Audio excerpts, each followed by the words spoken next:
Hi, I'm David Plazas, the Opinion and Engagement Director for the Tennessean. This is part of a series that we're doing with mayoral candidates for 2023, and today I have the pleasure of introducing you to Senator Heidi Campbell, candidate for mayor. How are you doing today? Doing great. Yeah, thank you so much, and let's tell the viewers, why are you running for mayor? I am running for mayor because, my colleagues, I'm sure, I'm concerned about the future of our city, and we have some very serious issues that we're dealing with. Affordability is certainly foremost in people's minds.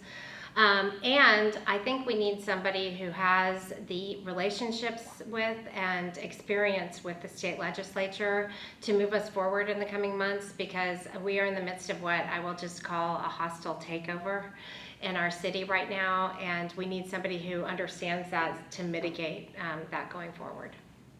Let's talk about some of the top issues that you're running on. Yeah. So affordability is certainly, as I said, the top issue for people. I think people feel like they're getting priced out of Nashville right now.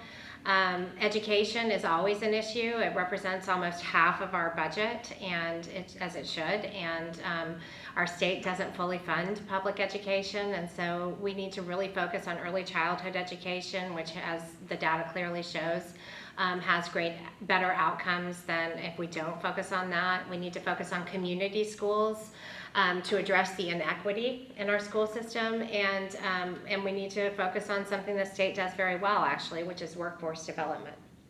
And tell us a little bit about your own background. You've served in office both at the local level and now at the legislative level. Yes, so I got involved in politics because I was concerned about a commercial development going up in my residential city, and I became vice mayor of my city, then mayor, which is a satellite city in Nashville, Oak Hill. And then I ran for Senate, flipped the first state Senate seat. We flipped in our state from red to blue.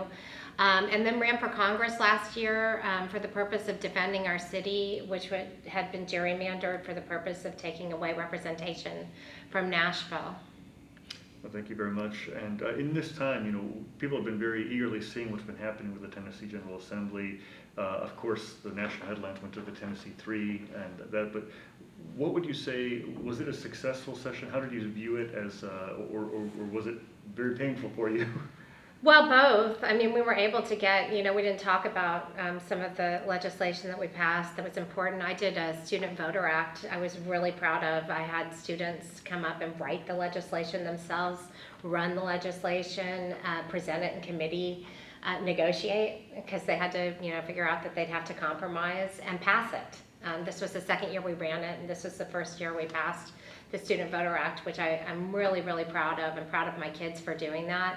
And then we were able to pass a bunch of other super important legislation that may not get all of the media attention, but definitely improve people's lives in Tennessee.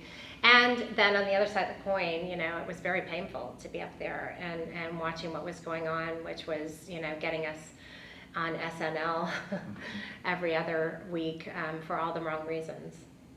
Now, one of the things that you've talked about is that your position in the legislature and your relationships will be beneficial for Nashville. How so? I think it's important for people to understand that these relationships are, not something that you can just hope to make once you get in office. Things are very tribal, and inevitably politics and really any endeavor. I mean, it was this way in the music business. It's all about relationships, and so I have been able to work with my colleagues across the aisle to get a lot done for our state, and I was able to work with my colleagues across the aisle to get a lot done for my city when I was the mayor of Oak Hill. And I know that I'll be able to do that for Nashville, and that's important because things are very tribal right now, and we are very divided, and knowing that I have relationships to be able to mitigate that, I think, is super important. You just mentioned your music background. Tell the audience who's not familiar with that about your music background. Well, my funnest incarnation of myself was when I was in a band here in Nashville. It's a cliche because, I grew up here and I was a musician, singer-songwriter. But we were awesome. We played all over the U.S. and in Europe, opened for Hootie and the Blowfish and the Lilith Fair, and it was absolutely wonderful. We never made any money. And I ended up, because of that, going into music licensing songs to film and television for other people, and got my MBA at Vanderbilt, and then also was the marketing director for a couple of record labels. Now, Nashville is known as Music City, but there's also a threat, what some have described a culture crisis because of affordability that you mentioned earlier. Would you talk a little bit about how you see that tension for the creatives and how that might imperil or affect Nashville in the future with its branding? So the bread and butter of our city, you know, the foundation of our city is really being threatened right now. And I would say it's definitely very apparent in the music business with our artists who are being priced out of Nashville. But it's also the case with other workforce here, our teachers and all of the people who really contribute to the soul of our city are finding it very difficult to afford to live here. And that's something that we need to, my campaign motto is, are we building a place to visit or a place to live? I think for the foreseeable future, we have to focus on Nashvillians and making sure that our efforts are put towards making life better for the people who live here. I know that neighborhoods has been a tagline for many mayoral candidates in years past, and we're recording this now on May 8th, and just over the weekend, Taylor Swift, Janet Jackson, Trevor Noah, soccer match, all these things are happening all at once, which is great in so many ways, but also creates this tension. How do you think that you can bring some equilibrium to the tourism aspect of Nashville, which pays a lot of bills, but also the residential aspect of it? Well, we need to make sure that we're focusing on and cleaning Nashville up and improving transit and improving accessibility for everybody here. You know, I know that I am preaching to the choir here when I say that everybody here is sick of sitting in traffic. Everybody is sick of going along a sidewalk or riding a bike and having the bike path or the sidewalk end. So, you know, transit's got to be a big focus. I serve on the Transportation Committee in the Senate, and so I know that we right now have more money than we've ever had for that. But unfortunately, it's mostly a paving plan, and we need to address actual transit, true transit initiatives, and not just study it, but actually get something done. So I have a big idea for that, which is moving Radnor Yards out to Wilson County so that we can free up our train lines here, and the freight can move around the city. That was studied by TDOT, so it's not, you know, something I thought of, but I think it's something we should really look at. And then, you know, on the smaller level, making sure that we're actually fortifying our multimodal connectivity so that we can actually get to the transit, which is really important. And at the same time, I think WeGo does an excellent job, and you know, it's looking at more of a regional plan that we need to continue to work on. But you know, we're a wagon wheel system, and so we're going along the spokes a lot. But our lateral connectivity needs a lot of work because people can't get to the transit lines. Mm-hmm. We're curious to hear what you've been hearing from constituents, especially since your district is this shape that allows you to listen to Southwest residents in Bellevue or in Donaldson area or North Nashville. How are some of the situations the same, and what are some of the distinct needs that those residents have? Yeah, that's a really good question, and I think it's super important for Nashville because Nashville, more so than a lot of other cities, has a lot of inequity. I mean, we really are a red line city, so you have certain areas that are very down at heel and food deserts, and it's very hard for people to make ends meet there. And then you have other areas of our town that are doing much better, and the quality of life is just much better. And so we need to really give a lot of love to those areas that are more challenged, and that's going to start, I think, with our schools and our children, and making sure that we're I want to put community school coordinators into our schools that are struggling the most, and make sure that we're building wraparound services for those schools, since we're not going to get enough public funding from the government, for the state government anytime soon. And then, you know, also make sure that these people have transit opportunities so that they can get around town and be, you know, connected with our community.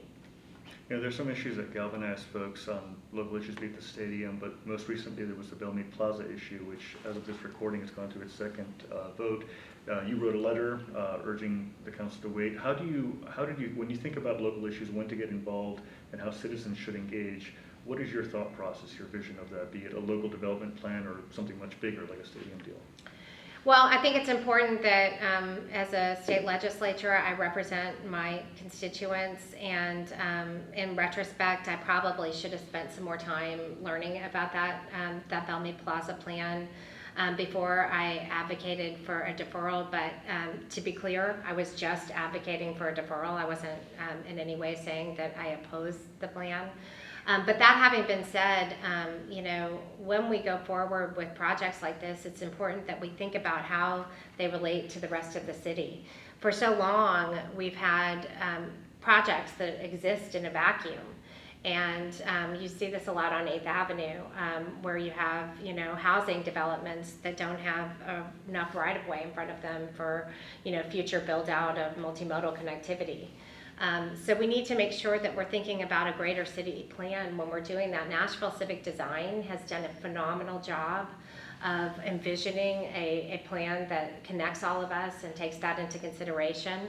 And I'm also a member of the Nashville Historic Preservation Society, which I think is important because we do feel, I think a lot of native Nashvillians feel like our city and the landmarks that we're familiar with are slipping away from us. Now, after the tragic Covenant School shooting on March 27th, you spent a lot of time with families, with school officials, and so forth, and a lot of the criticism of the legislature was that nothing was done to address gun laws, and there may be a special session coming up in a few months. We think there will be. What are your hopes and expectations for what should happen and what will happen? I'm so glad that there is finally some attention being drawn to this, because I have run common sense gun legislation every single year that I've been in the Senate, and it has been just a non-starter because our colleagues across the aisle have been unwilling to consider any of it. And I am very heartened to see that the governor has actually expressed an interest in common sense gun legislation, which is unprecedented, especially considering his disposition towards that issue. That having been said, I know that the House has been adamantly opposed to any consideration of anything that would strengthen our gun laws. So I feel like we're still in the struggle there. The session at this point has been pushed back. And I am hopeful that we'll have a session where we're able to actually get something meaningful done. I mean, Florida passed an ERPO, an extreme risk protection order. They're very similar to us politically. And we know that they work. We know that these laws work because we have data that clearly shows us that it reduces gun violence. So I'm hopeful, but I'm cautiously optimistic. No, thank you for that. And just to return to the tourism angle for a moment on a lighter note, which is when people come to Nashville for a quick visit, what are the places that you recommend they go see if they have a short weekend? Yeah. Well, I mean, there are some amazing places in my district. Radnor Lake is obviously a wonderful place to hike. And by the way, we just had some baby bald eagles born. Super exciting. And then Cheekwood. It's a place that not a lot of people go to, that is just a wonderful natural outdoor environment and has fabulous traveling art exhibits and a wonderful museum too in the old mansion. So I recommend both of those places. And of course, we have countless amazing. I feel like I'm visiting a new city when I go to restaurants here, because we have so many amazing new restaurants that could keep us entertained for weeks. Well, I want to thank you so much, Senator Heidi Campbell, running for mayor. If people want to learn more about you, how should they find you? Yeah, voteHeidiCampbell.com. Well, very good. Yeah. Well, thank you very much to our viewers and to our listeners. You can find more on Tennessean.com, learn more about the debates that are coming up, learn more about the information about candidates, and make sure to go vote. We are coming up in July on the voter registration deadline. Early voting starts on July 14th, and of course the election is August 3rd. Thank you so much.